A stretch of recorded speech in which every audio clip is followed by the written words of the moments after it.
veins, making my body increasingly heavy and tired.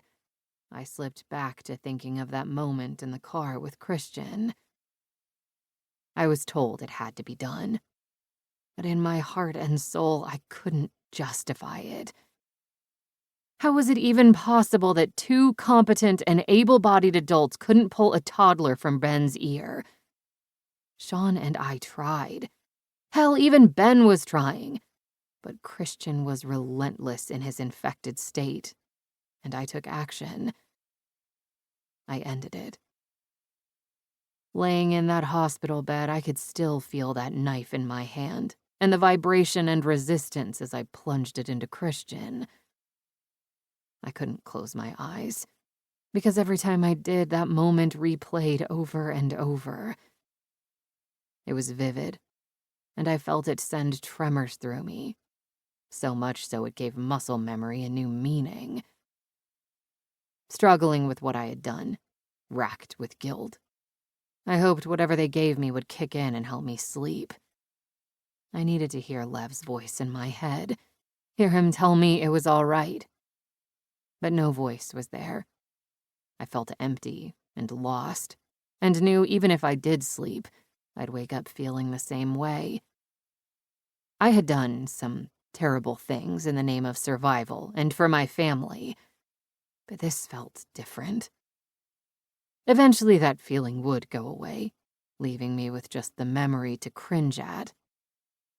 Until then, I inwardly and silently wept for Bella, for Christian, and the godforsaken world my babies were about to enter.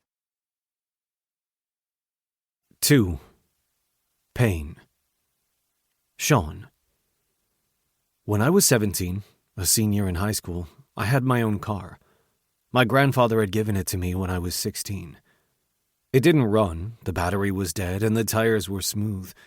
It was my responsibility to get it up and running.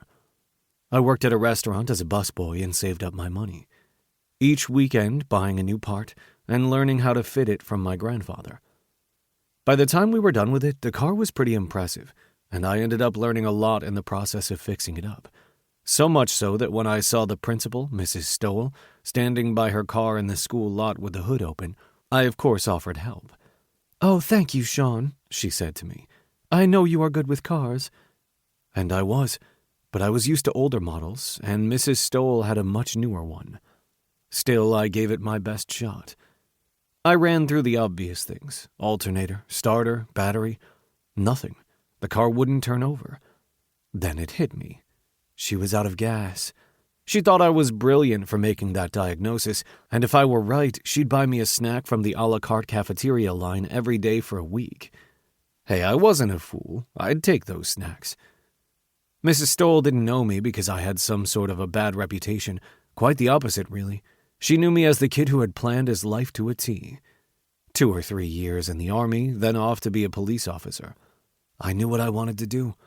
So it made sense that she felt comfortable asking this particular student of hers for a ride to the gas station and back. She felt she could count on me. And while I really didn't want to have my principal in my car, I knew she needed my help, so I took her. My car was clean, which we were both thankful for, but it was just weird having her in the front seat. She looked oddly out of place there.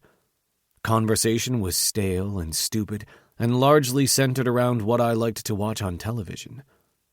It was awkward and uncomfortable, and even though I knew I was doing a good thing, the right thing, it was still weird. Riding in the car with Almada felt much the same way. Almada was a scientist from the colony who volunteered to accompany me back to the cabin to get the others, so they could get treatment if they were indeed infected with the virus. Chances are they were.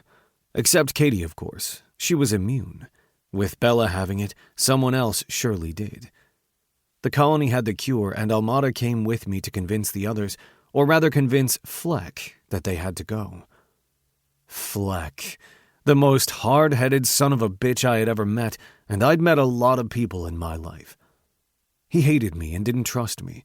The man questioned my every move. I got it, I understood, but at some point enough was enough. Now, like some sort of coward, I relied on Almada to talk to him. However...